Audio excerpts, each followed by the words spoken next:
This exam application tutorial is on the topic of element recycling. The question for 6 marks: explain how bacteria in the soil are involved in the nitrogen cycle. The translation of this: describe the roles of nitrogen-fixing bacteria, nitrifying bacteria, and denitrifying bacteria. So let's start with nitrogen-fixing bacteria first. So where will you find them? Well, nitrogen-fixing bacteria are present in the soil, so you can see here.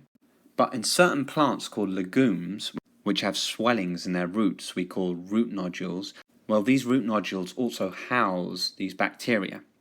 So nitrogen-fixing bacteria are present in the soil and root nodules of legumes. And what they do is they convert atmospheric nitrogen into nitrates in the soil. So here we have nitrogen in the air, and if we fix it to oxygen, like so, then we produce a salt called nitrate. This isn't exactly the chemical composition, it's just to illustrate the point. So nitrogen-fixing bacteria add nitrates to the soil. Next, we're going to look at nitrifying bacteria. Now, when an organism dies, it basically produces ammonia, and that ammonia ends up in the soil. Now, that ammonia is converted to nitrates by nitrifying bacteria. So nitrifying bacteria convert ammonia in the soil into nitrates. And these nitrates can then be taken up by plants for growth.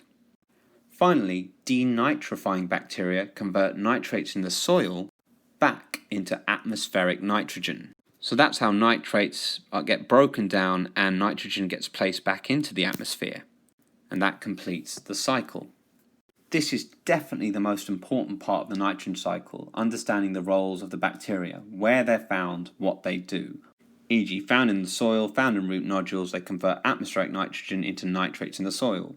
Found in the soil, convert ammonia into nitrates. Found in the soil and convert nitrates in the soil back into atmospheric nitrogen.